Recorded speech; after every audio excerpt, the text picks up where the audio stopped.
ปออกไม่ออกศรัทธาตันสาธุชนคนดีทั้งหลายปอหลงแม่หลงปอลุงแม่ป่าปีป่าหน้าเอาอาศรัทธาตีนจองห้องวัดเท่าแก่หนุ่มกำใจยิงทั้งหลายเนาะ อันเป็นกีฬานุปถากสันนิบาตตานเข่าได้มาฟังรายการยามบ่ายเนาะ บ่ายวันนี้ก็บริหารเวลาดำเนินรายการโดยตนโตแห่งอาตมาภาพเก่ากับผมตุลุงนันชัยวัฒนาคเสโนแห่งวัดพระธาตุดอยน้อยตำบลดอยหลออำเภอดอยหลอจังหวัดเชียงใหม่ ได้รับเมตตาบริหารเวลาแต่วันหนึ่งเนาะสถาโดยได้รับฉันทานุมัติจากอาจารย์พระครูอภิวัฒนวิกรม เจ้าวาดวัดปากตั้งเจริญเนาะซึ่งก็จะมาประจำทุกวันตอนบ่ายยามบ่ายของวันอังคารอังคารแล้วก็วันพัดอาจารย์พระครูปัญจมาวันจันทร์แล้วก็วันปุดส่วนวันศุกร์นั่นก็เป็นสมณเณรเอาลักษ์ปัญโยนันท์นะลุงโตพอดีคนละครึ่งแล้วก็วันนี้ก็มาพบมาปะกันเป็นวันดีวันนี้เปิ่นว่าเป็นวันตามตีไอ้นิกรชัยน้อย เปิ่นว่าวันนี้วันปราบใจยาปราบจุ้มปูไว้ดู วันนี้นะเหลือของวันนี้ก็วันใจยาปราบจุ้มปูซึ่งเป็นวันดีขอหือศรัทธาทั้งหลายมีความสุขปลอดภัยห่างไกลโควิด-19เหมือนกันจุปู่จุคน มาพบกันแล้วศรัทธาญาติโยมนะรายการนี้เปิ้นใส่ชื่อว่ารายการสารธรรมยามแลงซึ่งก็มาปะกันทุกวันนะเว้นวันเสาร์วันติดตั้งแต่เวลา 15 นาฬิกาถึง 17 นาฬิกาบ่าย 3 โมงถึง 5 โมงได้รับเครือข่ายจากสัญญาณจากวิทยุต่างๆคืนต่างๆมีวิทยุสถานีวิทยุธรรมะของชุมชนวัดห้วยตองซักตำบลขวงเปาอำเภอจอมทอง FM 98.75 เมกะเฮิรตซ์โดยเมตตาบารมีธรรมอาจารย์พระครูวาปีวรมานิตและก็ท่านอาจารย์ชวาลิศชัยวังโสเปิ้นก็เป็นผู้ที่ควบคุมดูแลลิงก์สัญญาณนำสัญญาณนี้ออกไปถึงโซนไต่แล้วพี่น้องทางโซนไต่ สถานีวิทยุของคณะสงฆ์อำเภอฝางตั้งอยู่ที่วัดพระบาทอุดมน้ำบ่อสาวาสำนักวิปัสสนาโดยเมตตาบารมีธรรมในหลวงพ่อท่านพระครูสุจิตานุรักษ์หลวงพ่อใหญ่เฮาเจ้าคณะอำเภอฝางขอบคุณตุปีจำเริญโชติธรรมโมเจ้าอาวาสวัดสันโค้งแล้วก็ขอบคุณตังตุปีอมรเทพอุปสันโตอุดเถินตุปีโจเปิ่นควบคุมดูแลนะที่สถานี FM 100.25 เมกะเฮิรตซ์ขอบคุณนะครับสถานีวิทยุคลื่นพระพุทธศาสนาและการศึกษาและวัฒนธรรมของวัดฝายหินตำบลสุดเดบอำเภอเมืองเชียงใหม่ FM 104.50 เมกะเฮิรตซ์โดยเมตตาบารมีธรรมอาจารย์พระครูสมุวิสุวัฒน์วรกิจโจท่านเจ้าวาดวัดฝายหินท่านอาจารย์เปิดก็ลิงก์สัญญาณมาไปเป็นที่เรียบร้อยเนาะแล้วก็สถานีวิทยุมนเสียงธรรมจากวัดบุพารามตำบลช่างเครื่องอำเภอแม่แจ่มFM 106.25 เมกะเฮิรตซ์โดยเมตตาบารมีธรรมหลวงพ่อพระครูมงคลวิสิทธิ์หลวงพ่อใหญ่เฮาหลวงพ่อเจ้าคณะอำเภอแม่แจ่มขอบคุณตุปีพระประหลัดอุทัยอุทัยถึง2อุทัยจือเหมือนกันปิ้นปลาลัดเอตุนหนึ่งเนาะปิ้นสมูเอตุนหนึ่งก็ได้เราแบ่งกัน ขอบคุณสถานีชุมชนคนนาน้อยจังหวัดน่าน FM 91.50 เมกะเฮิรตซ์โดยเมตตาบารมีธรรมอาจารย์พระครูท่านพระครูสุจินต์นนทธรรมนันทธรรมก็ด็อกเตอร์อันนี้เปิดก็ลิงก์สัญญาณพี่น้องเมืองแปรเมืองนานเบิกก็โทรมา แล้วก็บ้านทุ่งเรดิโอนะของปดมเนออันนี้ต่างอยู่ที่บ้านป่าซักตำบลบ้านกลางอำเภอสันปัดตอง FM กับ89.50 เมกะเฮิรตซ์อันนี้เปิ้นถวาย1 ชั่วโมงแต่บึดก่อนออกรายการนี่ก็ตุลุงก็จะได้ขอบคุณกับสถานีปดมบ้านทุ่งเรดิโอเนาะขอบคุณแล้วเนาะสถาญาติโยมเปิ้นมีบุญต่อโสตประสาทหูของเฮาเปิ้นกดลิงก์สัญญาณไปนำเอารายการนี่สู่ตันผู้ฟังที่อยู่ตั้งบ้านตั้งจองเด้อฟังกันไปสถาญาติโยมทั้งหลายซึ่งยามนี้เฮาก็ไม่ได้ไปกันไหนเนาะว่าก็ฝนตกวันนี้นี่เป่งลึ่งเฮ้ย วันนี้นะแต่ว่าหมออีนี่มันเอาละดูกระลึงตึงตั้งพอละนี่มันตั้งเข้าอาจารย์ประคูจัดจบสักกัมเบบังก็เลยไฟดับอินเทอร์เน็ตหลุด ก็เลยจบข่าวเนาะก่อนปีอย่างนั้นมันเนาะทำใจเน้อหนาแรงหนาฟุ้นเดี๋ยวก่อนว่านี่ยังแดดเพ่งอยู่นะเกิดเวลาฟ้าห้องฟ้าแพะจำปิ้นต้องย่างทำไมย่างก็จำปิ้นต้องย่างเพราะว่าไฟฟ้าดับวันนี้ปลอดโปร่งเฮ้ยแดดเสลนี่ตอนนี้นะแต่ว่าก็ฟุ้นลุ่งให้หน่อยเดียวมาจุ่มให้มันดีมาขอมือนะคะเนาะที่อื่นที่ไกลเปิ้นโอ้ตกหลายกับบานยายโอนบุญนะรุ่นนี้ไปมันถึง10 กิโลเนี่ยปวดตกเป็นกึ่งชั่วโมงบุญว่าดูเป็นที่คอยยายโอน ก็ขอบคุณเดนเนอร์ทางคุณแม่จันฟองห้องสิทธิ์พี่น้องป่าเดชเนอร์แม่อายเปิ้นขอบคุณตุลุงคอเนอร์ที่มางานครับอาจารย์ประครูอภิวัฒนวิกรมขอบคุณแม่จันฟองด้วยกันบุญบันถึงกันก็ตุลุงกันมีเปิ้นก็ได้ไปแม่ฟองห้องสิทธิ์นะจากบ้านป่าเดชแม่อายพุ่นนะขอบคุณกูคุณที่เปิ้นมากันทั้งปีนันพมปนันพมวิริยะก็ดี เปิ้นว่าปิ้นสายเคยหยาดกันตุปีจ่าน้อยเดี๋ยวนี้เปิ้นเข้ารักษาเนาะไปแก้ไขกล่องเสียงเปิ้นนะถ้าได้ออกห้องยาแล้วก็เนาะอยู่ดีมีสุขเนอะแม่ขันแก้วเขาก็ดี แม่ขันแก้วก็ฟังกันพี่น้องแต่ไม่อายหลายเปิ้นฟังกันหลายอื่นประตังแม่มันกิตติวงศ์เขาโตยแม่โบมันเขาแม่พันเขาปอเล่งนาลงเขาน่ะ ฟังกันหนักกันหลายทั้งผุนเนาะแล้วก็แต้มคู่เนี่ยแม่อุ้ยกองค่ำนี่เห็นตาพานนี่ก็ลินตาพานแม่อุ้ยกองค่ำนี่เปิ้นอยู่เสาหินสีโบบานบุญน่ะปอเปิ้นเป็นแขกดำได้แขกขาวน่ะเปิ้นฟังตีหนึ่งตีสองก็ลุกมาฟังแล้วก็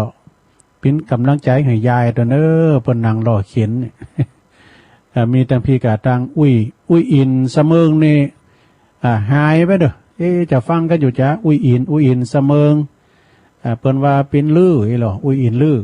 บุตรฟังอยู่ก็โทรมาเนอะ วันนี้วันใจยาปราบจมปูขอบคุณตังศูนย์นกยุง601เดนเนอร์ไอนิกรชายน้อยแล้วก็ประกาศทำกรรมหนึ่งนางหมายหรือว่าแม่หมายเนี่ยนะแม่หมายเนี่ยซึ่งเป็นโยมแม่ของสมณเณรตะวันอันนี้ก็ทีมงานของวัดไฟเห็นที่เปิ้นจัดทีมงานถ่ายทอดสดถ่ายทอดเสียงนอกสถานที่งานบุญต่างๆนะข้าวหน้านี้ก็จะไปถ่ายทอดตีดอยนางแก้วนะแม่ไม้นี่เปิ้นเป็นโยมแม่ของสมณเณรตะวันเปิ้นได้เสียแก่ชีวิตไปเปิ้นจะได้ส่งสการต้านขาบเขินศพในวันที่10เนี่ยนะวันที่10 มิถุนายนเนี่ยเปิ้นอยู่ไหนตะลุงปูนเปิ้นอยู่บ้านห้วยนะบ้านห้วยตำบลกาดฟ้าอำเภอจังหวัดเชียงตุงดู จังหวัดเชียงตุงประเทศพม่าอาจารย์พระครูเขาได้จะไปอยู่ก้าเพิ่นว่าพระจะไปก็ไปหาผาดไตรใดที่วัดฝายหินเนอะสมณเณรตะวันนี่เปิ้นสังกัดอยู่วัดฝายหินนะทีมงานถ่ายทอดเสียงถ่ายทอดงานอย่างต่างๆงานบุญนะปีนานข้ามมูลก็ได้จะไปอยู่ ขอบคุณเนอะเอาละศรัทธาญาติโยมนอนหลายตักตายกันไปเนาะรายการตุลุงเนี่ยมันเป็นรายการหนาหมูแล้วก็รายการนี่มันเวลามันหนักก็อูจาป้าใสกันไปศรัทธาญาติโยมทั้งหลายตุลุงก็ต่างอกต่างใจ วันนี้ก็มาฟังรายการตุลุงขึ้นบึดก็ฟังรายการพระอาจารย์เน้นหลักตัวเนอร์ขึ้นวันการดำบึดนะ มีข้อความอยู่บทหนึ่งสดาญาโยมทั้งหลายนะอันนี้ก็เพื่อความที่ว่าบัประมาทเนาะมีชายคนหนึ่งซึ่งเกิดมาแล้วก็เบื่อการเกิดล้ำคาญเงาของตัวเองแล้วก็รอยเท้ารอยตีนของตัวเองนะพอใจคนนี้ก็อยากจะหนีเงาตัวเองแล้วก็หนีรอยเท้ารอยตีนของตัวเองเขาก็เลยพยายามวิ่งหนีว่ะโหกแล่นไปเขาก็วิ่งตั้งแต่เจ้าจนถึงวิ่งไปก็เงาก็ยังติดตามไปอยู่รอยเท้าก็ยังติดตามไปตามเขาอยู่เช่นเดียวกัน เขาก็คิดว่ายังวิ่งจ้าไปคะยังวิ่งจ้าไปเร็วเพราะว่าก็เล็งฟีเท้าแถมโวยตะคือตัวลุงมันโวยก็มอกมาหกตัวเหมือนเต้นเนี่ย มอกมาโลนตัวเหมือนตั้นเนี่ยนะตั้งแต่เจ้าจะลดบ่ายวะโอ้ยหกแต่หกว่าเงาก็ยังตามรอยเท้าก็ยังตามไปติดอยู่เนี่ยไกลแค่ไหนก็เงาก็ตัวไปแต่ไปพอวิ่งจนกระทั่งว่าเรียกว่าพยายามวิ่งหนีจนสุดขอบฟ้าดูหกแต่หกว่าแต่ในที่สุดนี่ศรัทธาญาติโยมทั้งหลายใจคุณนั้นก็หมดแห้งหมดสภาพแล้วก็ตายไปเหวะนาน หนีโตเก่าหนีห้อยหนีเงา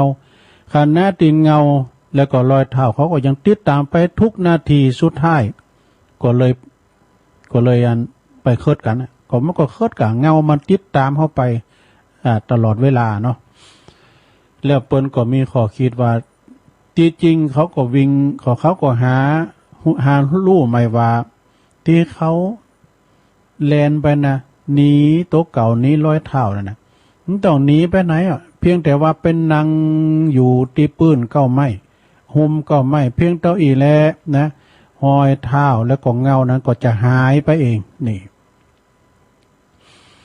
มันก็เป็นข้อคิดดีๆมากเลยนะในข้อความเปิ้นว่ามันเป็น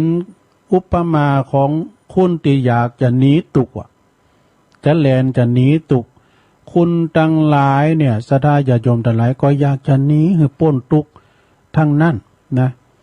คุณทั้งโลกก็อยากจะหนีทุกข์แล้วก็ส่วนใหญ่นี่ก็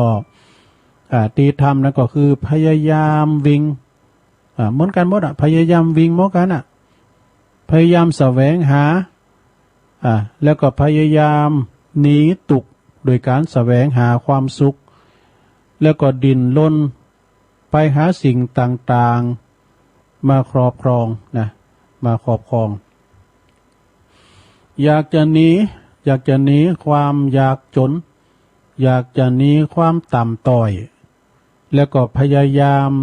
ไปหาทรัพย์สินเงินทองแสวงหาชื่อเสียงเกียรติยศดิ้นรนเพื่อให้ได้มาโดยความกึดว่าถ้าได้มาแล้วก็จะบ่มีตุกละนะจะบ่มีตุกหมดตุกแต่ก็จะแต่ก็ตุกก็ยังตามเข้าไปอยู่เนี่ยมันไปหนีไปได้ที่ไหนเนาะศรัทธาญาติโยมยิ่งบ่เดียวเนี่ยคุณตุกก็ตุกคุณรวยก็ตุกนะ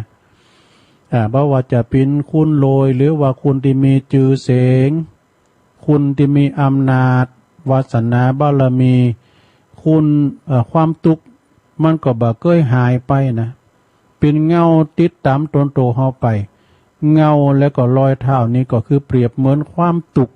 ที่คุณพยายามหนีแต่หนีไปไหนก็การวิ่งหนีนั่นก็คือการดิ้นรนนั่นเองนะการเฮาแล่นหนีก็การดิ้นรนคือแสวงหาสิ่งที่คิดว่ามันจะเป็นความสุขคิดว่ามันต้องไปครอบครองนะมันต้องไปครอบครองหือนักครอบครองความสุขหือนักมันก็จึงจะวัตถุเงินทองทรัพย์สินสมบัติบริษัทก็ดีบริวารก็ดีอำนาจชื่อเสียงเกียรติยศฐานะตำแหน่งแม้ว่าจะได้มันมาได้100 ล้านพันล้าน เงินคำกำแก้ว ก็ยังทุกข์อยู่เนี่ยทุกข์ก็บัดนี้หายไปไหนความทุกข์อันนี้ก็คือทุกข์ว่ายังบ่รวยยังบ่ป้อเตอยังรวยบ่ป้อเตอเนี่ยมันมีวันปอดูเมืองปอของคุณเนี่ยมาดึมไข่มีนะจะชนะได้ เมืองปอเนี่ยมันไม่เคยมีแต่ว่ามีเงินแสนก็ว่าได้น้อยอยู่ก็มีเงินล้านก็ขาได้แถมหน่อยนึงอย่างได้ทำหมดว่า อาจจะเป็นเพราะว่าคนอื่นเขารวยกว่าเฮาจ้ะเนี่ยมันรวยกว่าเฮานี่คือแข่งชิงดีชิงเด่นกันแข่งขันแข่งมีกันนะหรือจะเป็นเพราะว่ามันยังบ่มีความสุขก็มียังมีความทุกข์อยู่มันก็เลยมันก็จะบรรทุกใดอย่างใดก็ในเมื่อว่าทรัพย์สมบัติหนักๆก็ต้องคอยโหงแหนต้องคอยรักษาโกโจรจะมาป่นเปิ้นจะมาลักขโมยอันนี้ก็เป็นทุกข์ทั้งหมด เพราะว่าเมื่อค่ำยามคืนก็ต้องระแวดระวังโกเขาจะมาลูมาจริงมาแยงเอาไอ้น่ะเมืองปอเฮามันมีหรอเนาะศรัทธาทั้งหลายก็ลงพอหรอก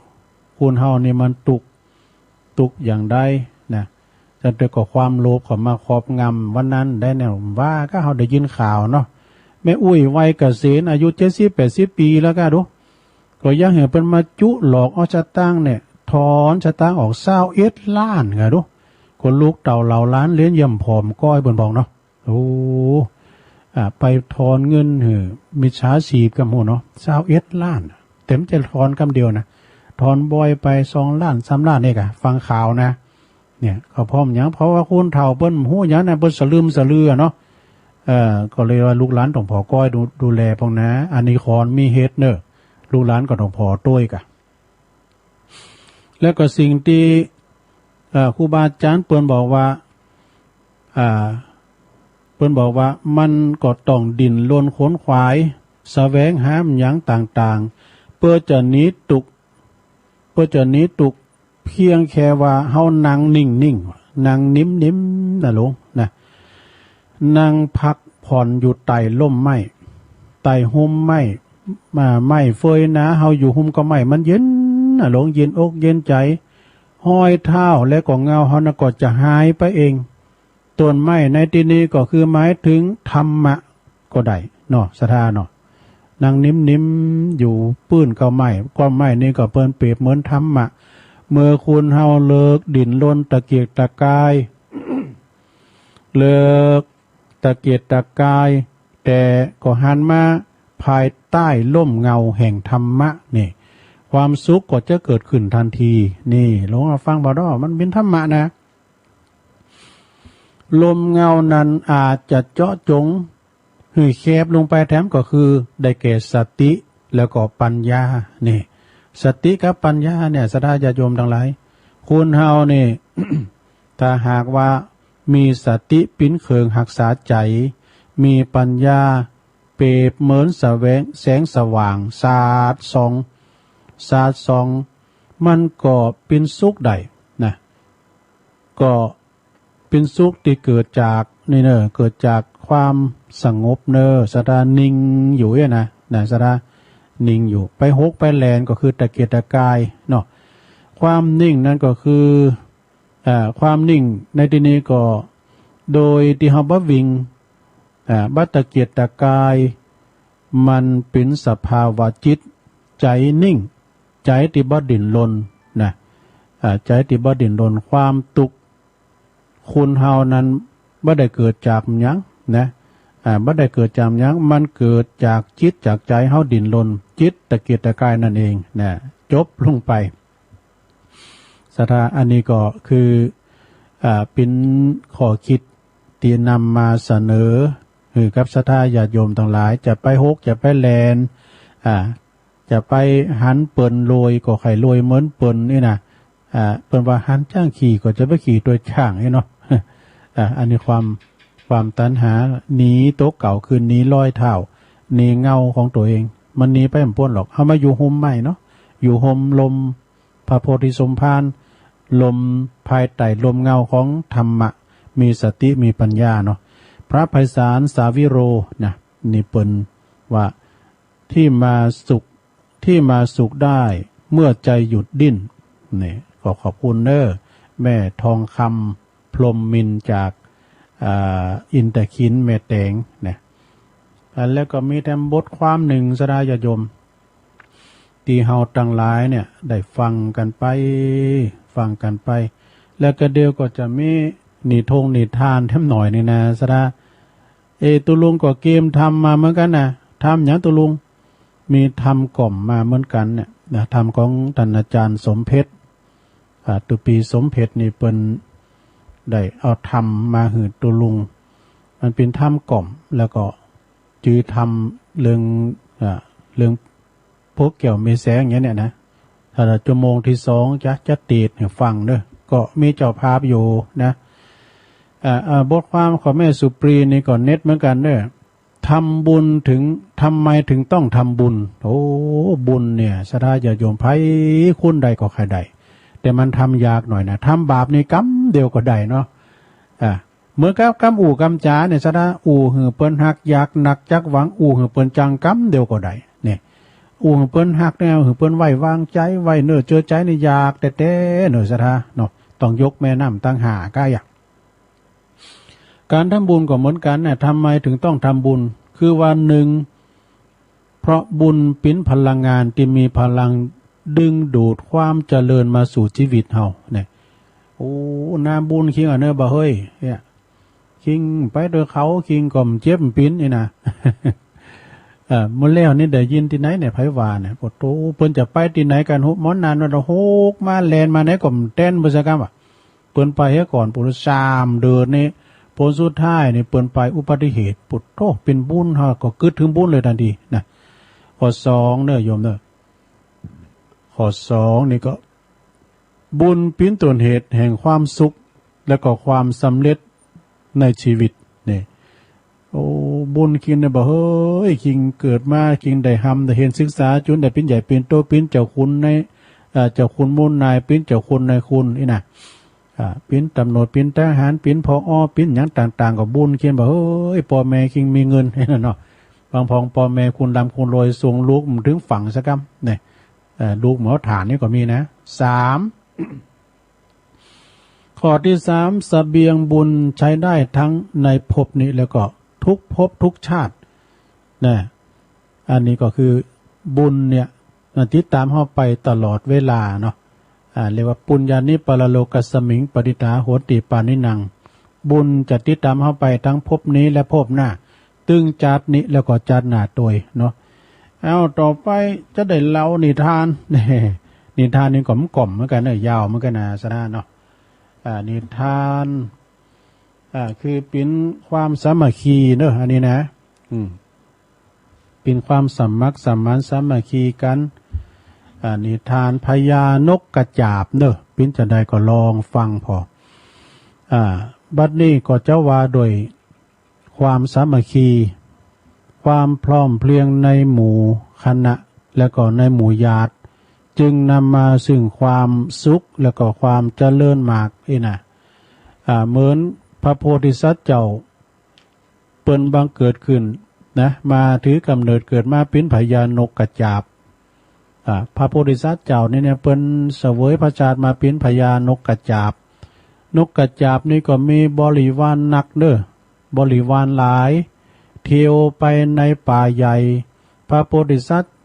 เจ้านี่ซึ่งเป็นพญานกกระจาบทั้งหลายนี่เพื่อก็สั่งสอนบริวาร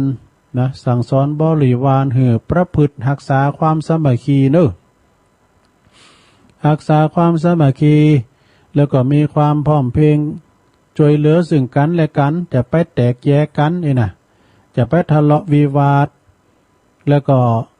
อาจจะไปทุ่มไปเทงกันวะจะไปแข่งแย่งกันหรือฮักกันแป้งกันเนอะโดยเหตุต่างๆอย่างต่างๆนะคืออยู่กันอย่างชั้นปีชั้นนอกนะอยู่กันก็ฮักกันแป้งกันจะไปไหนก็ไปด้วยกันจะกินก็กินด้วยกันจะนอนก็นอนด้วยกันปิ้นหมู่ปิ้นคณะนะเมื่อพระโพธิสัตว์เจ้าสั่งสอนบริวารให้มีความสามัคคีกันแล้วก็เที่ยวไปนะเที่ยวไปอยู่ที่ไหนก็เป็นสุขเอกทิวสัง ยังมีอยู่หันวันหนึ่งเนอะหลวงเนอะมีอยู่หันวันหนึ่งพระโพธิสัตว์เจ้าซึ่งเป็นพญานกต่างหลายก็ป่าบริวารปินจัดหนักจัดหลายเนี่ยเที่ยวไปหากินในป่าใหญ่แล้วก็ปากันไปพักนอนอยู่ที่ต้นไม้ใหญ่ซุ้มลุมพุ่มไม้ต้นหนึ่งเนอะครั้นถึงเวลากลางคืนก็ยังมีนายพรานพรานนกดูหน่อยนายพรานนี่มันหูวันนกนี่มันมานอนกันอยู่หันปิ้นหมูปิ้นจุ้มนี่นายพรานนี่ก็หูวันนกมันนกกระจาบมันนอนกันหันหลายดังนั้นมันก็เลยจึงเอาแหเวียงกะครอบคลุมต้นไม้ไว้หมายจะจับเอานกกระจาบตึงมดตามใจปรารถนามัน ข้างนั้นพระโพธิสัตว์เจ้าหู้ว่าในพรานป่าเนี่ยมันเอาแหมาครอบงำมาเวงแล้วก็นกต่างหลายตึงบริวารตึงมดตกอยู่ในบ่วงแหแล้วติดลางแหไปโดยกันหมดเลยนะก็เลยประกาศให้บริวารต่างหลายเพิ่นบอกว่ามหาสกุณาอาทิกัจฉาสันตุดูกันละนกต่างหลายอันเป็นบริวารจงตื่นเถิดจงตื่นขึ้นมาจากการรับไหลตอนนั้นมันขึ้นเขารับไหลกันอยู่นกต่างหลายนะท่านต่างหลายภัยมาถึงตัวเฮาเด้อจงได้ช่วยกันมีความสามัคคีกันเด้อมีความสามัคคีพร้อมเพรียงกันนะเพราะว่าภัยต่างหลายเนี่ยมันมาเฮาแล้วครั้นนกต่างหลายตื่นขึ้นมาพร้อมใจกันเมื่อว่าโหนาสั่งบริวารบินขึ้นสู่บนอากาศบินตึงฟูงทั้งหมดเลยนะ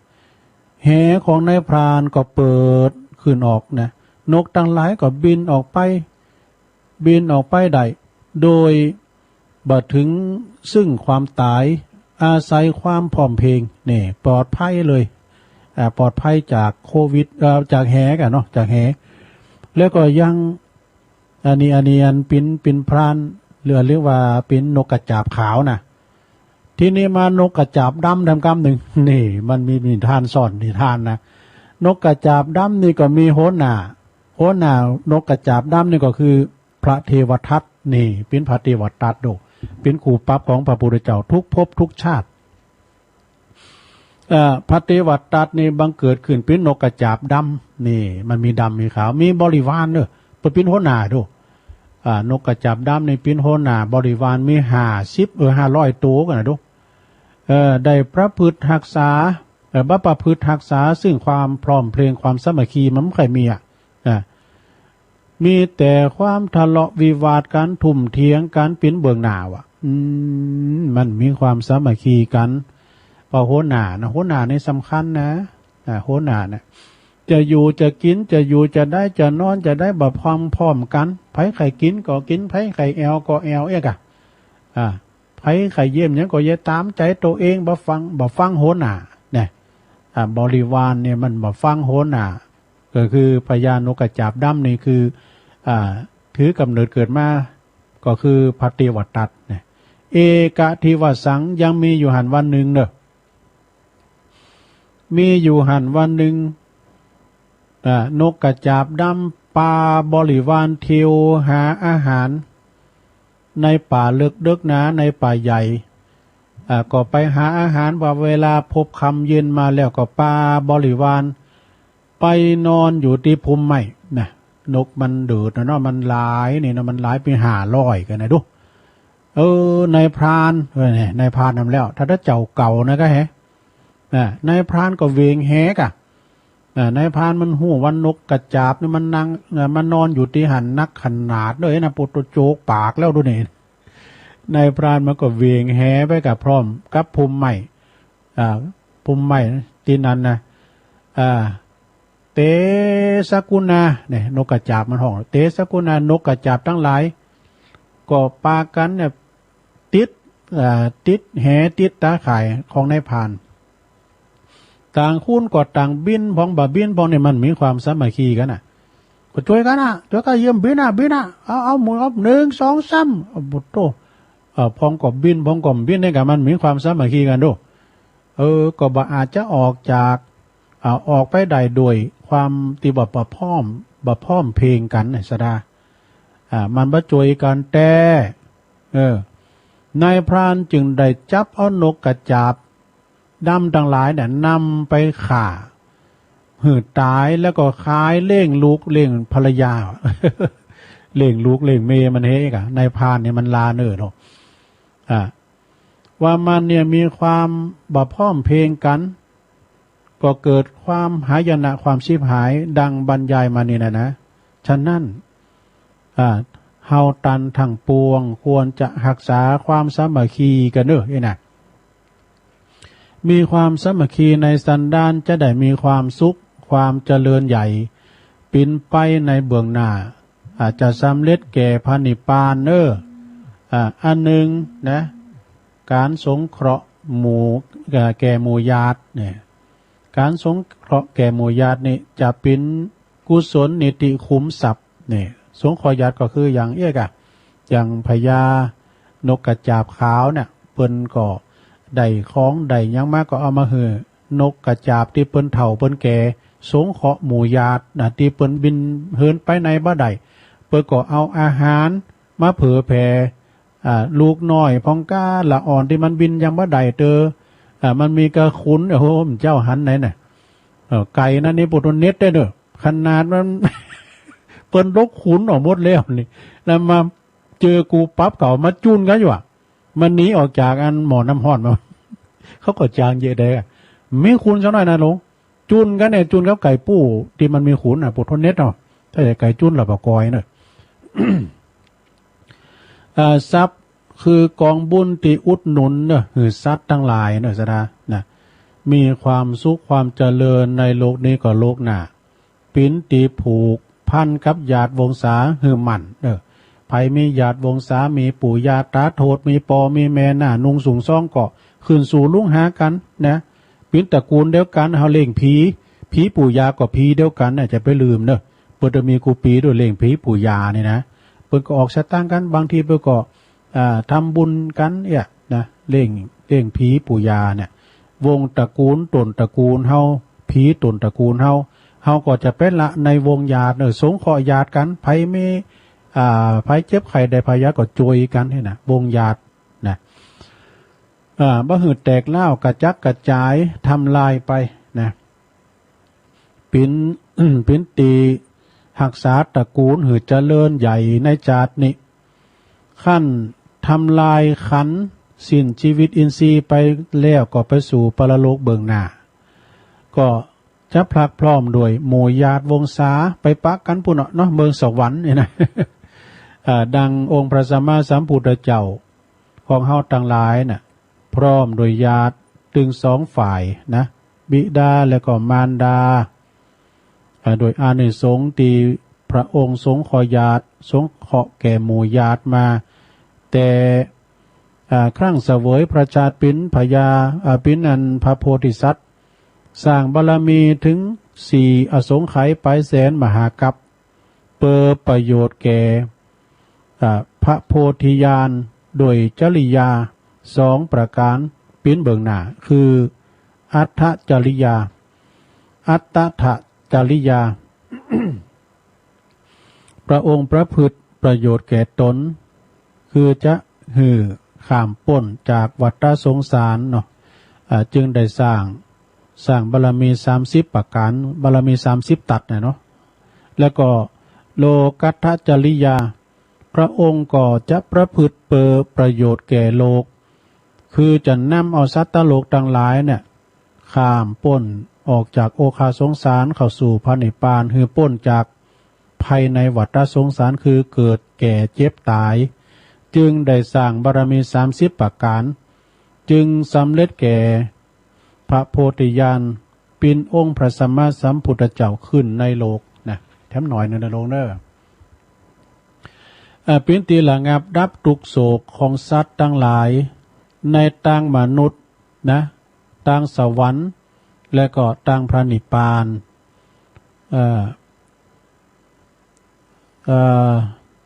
เป็นว่าข้ามโอคะแอ่งแก่งอันกันด้านทั้ง3ภพเฮาตันต่างหลายได้มาประสบพบพระศาสนาเมื่อได้มาปะ พระศาสดาก็ว่าได้นะแต่กันเนาะศรัทธาเนาะคือไปป้าใส่พระธรรมคำสอนขององค์สมเด็จพระสัมมาสัมพุทธเจ้าทรงบัญญัติไว้ก็คือพระสูตรพระวินัยพระปรมัตถ์กับธรรมข้อปฏิบัติศีลสมาธิปัญญาแล้วก็กายวาจาใจให้บริสุทธิ์พุทธผ่องบังเกิดมรรคผลยกตนให้พ้นจากอวิชชาตัณหาเพราะฉะนั้นเฮาตันทั้งหลายเกิดมามีทรัพย์โภคา มีทรัพย์โภคาแล้วก็ควรที่จะบริจาคก็ควรที่จะบริโภคให้อิ่มหนำนี่นะทำบุญให้ทานแก่และก็ก่อสร้างการกุศลมีความสงเคราะห์ญาติปิ้นตุนจนสิ้นชีวิตนะอย่าไปคิดตรณีทีเหนียวหวงแหนทรัพย์ไว้จนถึงวันตายนะเพิ่นว่านะตายแล้วก็เอาหยังไปโดยไม่ได้สักอย่างนะละไว้เป็นของสาธารละไว้ให้ลูกให้หลานแข่งแย่งกันนะกินไปทานไปเถอะทำบุญไปไม่ใช่ว่าทำบุญถึงวันทำบุญไปตัวเล็กตัวน้อยแต่ทำบ่อยๆนะควรจะกินแล้วก็ทำบุญหืดทานการกุศลก็จะได้ปิ้นตีปึงของตนในภายหน้าดังวิสัชนามาชนินะก็มีโดยประการละชนิอันนี้ก็เจ้าว่านิทานก็แม่นขอคิดก็แม่นเนศนาญาโยมเนาะนิทานนี่เป็นวันเลิงพญานกกระจาบตึง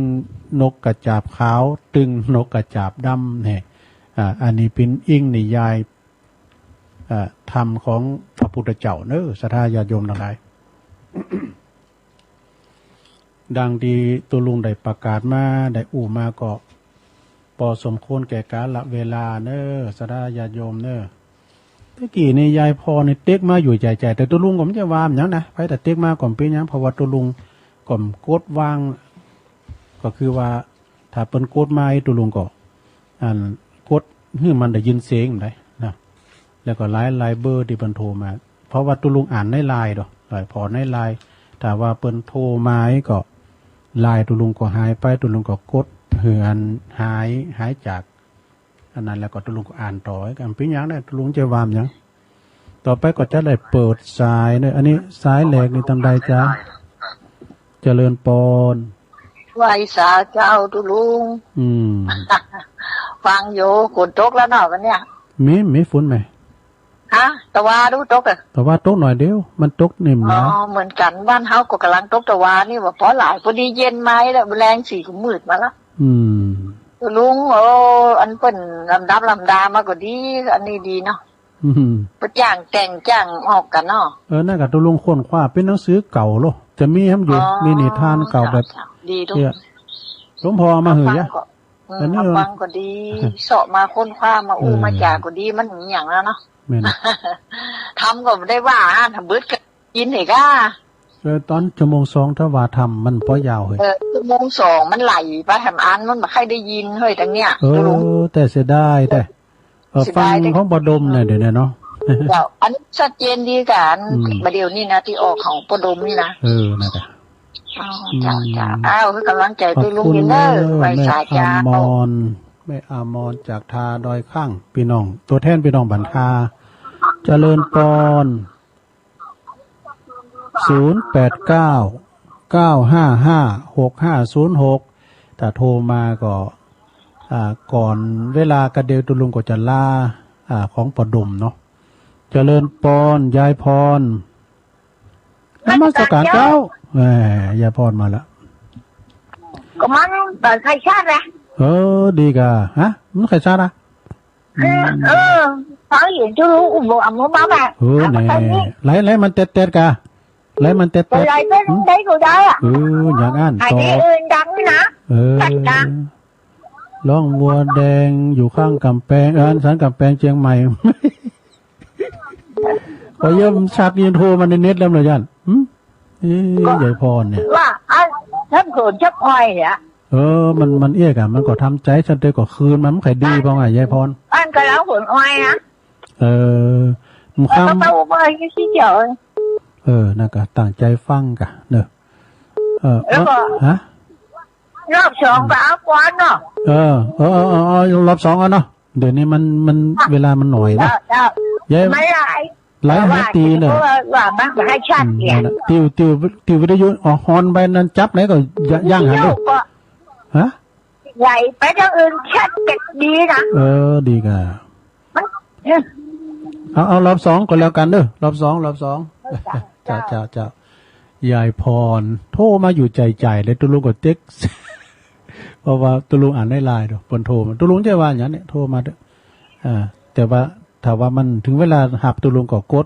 กดมือมันได้ยินจริงได้แต่มันจะกดซีความจังไม่สาเจ้าตุลุงเจริญปอนแม่อยู่ไหนยาวอันมาจากแม่ไอ้ต้นม่วงแม่สีนนแม่สีจุ้มแม่สีนนแม่สีจุ้มหายไปมื้อนี้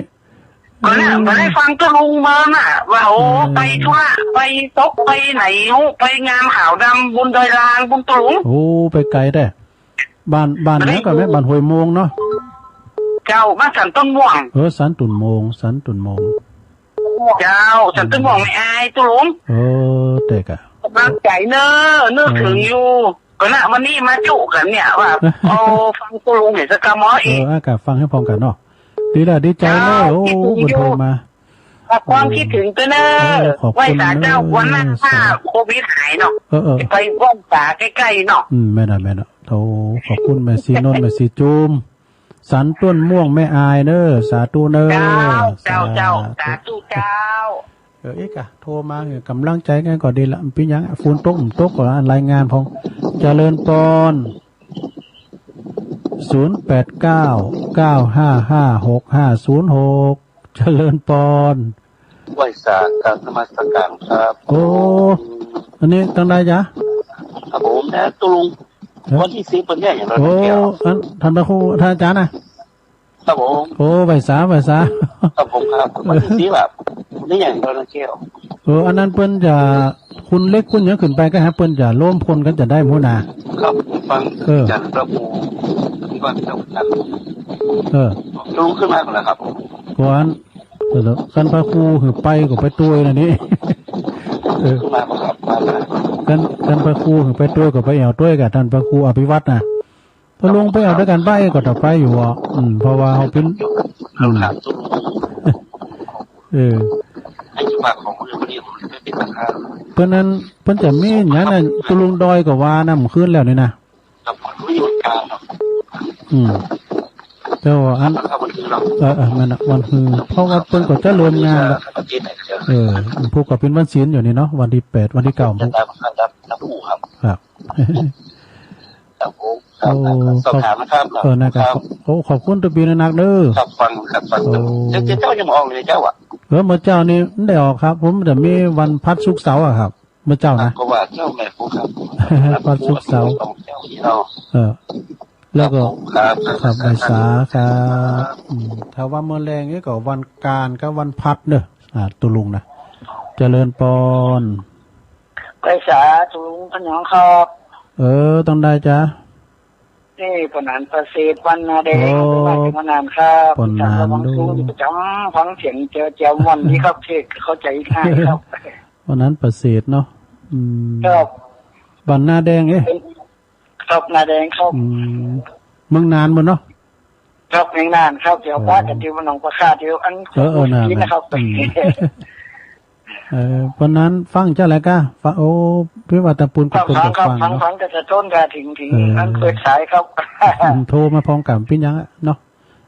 ครับคิดถามเราฟังอยู่ตลอดคำว่าคำโม้เนี่ยครับมันเข้าใจดีครับพอบุญน้ำใจน้ำใสข้างหน้าจึงเหมือนแต่ครับได้กะเพราะนั้นพอบุญทำได้ยินก็ฮะน่ะคืนมาถึงปุ่นก็ฮะ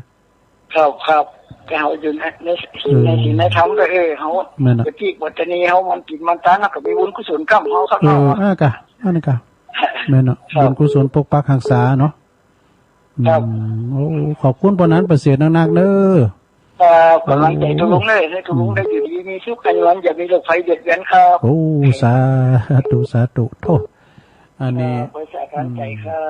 เนียนตัวแทนพี่น้องเมืองนานเนี่ยปนั้นประเสริฐปนาแดงนานบนนะเจริญปอน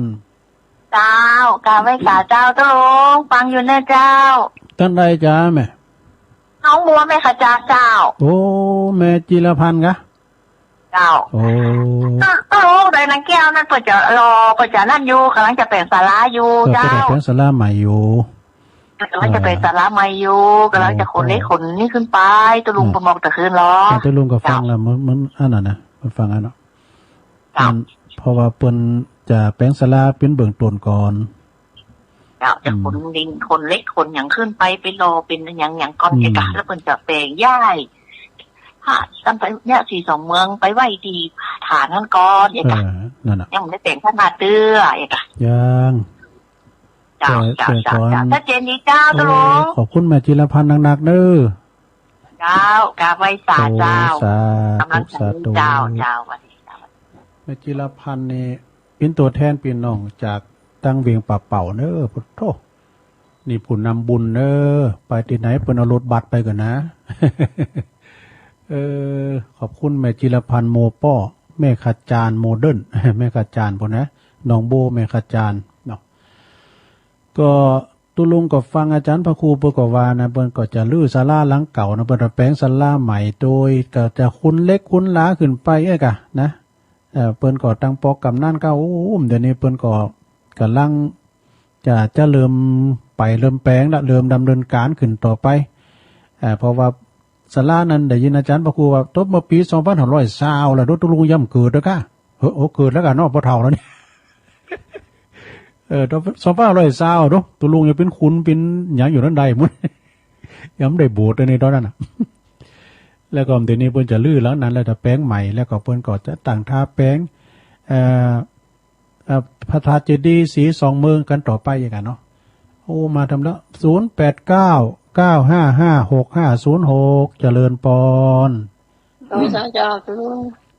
ไม่อุ้ยนะผมใจกะแม่นางโอนกะเจ้าแม่นางแม่นางโอนก็จะอะไรก็มามันติดสายอื่นนะเนาะเจ้าลองกองตกมาหน่อยเดียวอ่ะคือนี่ก็ต้องแหงตำปูนเปิ้นตกมันกะเข้าห้องนะแต่นะเข้าห้องดังขนาดนั้นนะกะว่าเนี่ยอาจารย์พงศ์กำลังเข้ารายการเปิดสายเบ๊บังอันไฟฟ้าก็ดับเลยเน็ตก็รุดเลยก็นี่ตัวลุงงงเนาะฟังเลยกันถ่าฟังนี่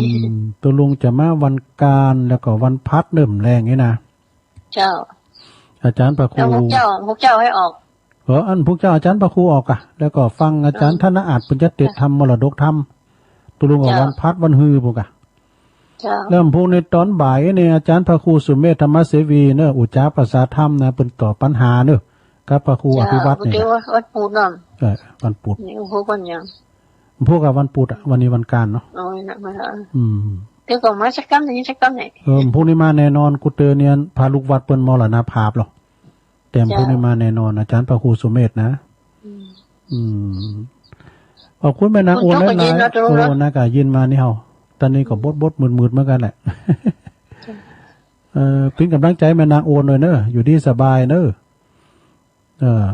สาธุแม่นางโอนนี่เปิ้นอยู่ปูนล่องกองเข้าสันกำแพงเปิ้นเนอะเดี๋ยวนี้สบายมาบอกละซักสายได้หยุดพักเนาะ0899556506กำเดียวจะได้ตีทำผัวแก้วเมียเทพคู่สร้างคู่สมนี่อาจารย์ท่านพระอาจารย์สมเพชรปัญญาโนเปิ้นฝากส่งมาป้อยาวก่อนนะเป็นถ้ำที่ว่าเปิ้นสั่งเปิ้นสมกันนี่กะเป็นโผแก้วมีแสงโผแป้งมีหักเด้อความป้อยาวเก่าแล้วตอนนี้ตุลุงก็จะได้พักกำเดียวกันเนอขอบคุณต่างคืนต่างๆโดยตีเปิดรับสัญญาณก็เดียวก็มาฟังชั่วโมงที่2เนาะขอบคุณคืนประดมก่อนคืนประดมก็บ้านทุ่งเรดิโอก็ขอบคุณประดมหนักๆเนอตีเปิ้นได้รับสัญญาณเนาะช่วงนี้เต้าอีก่อนเด้อเดี๋ยวก็มาพักกันชั่วโมงที่2กันต่อไปเจริญปอน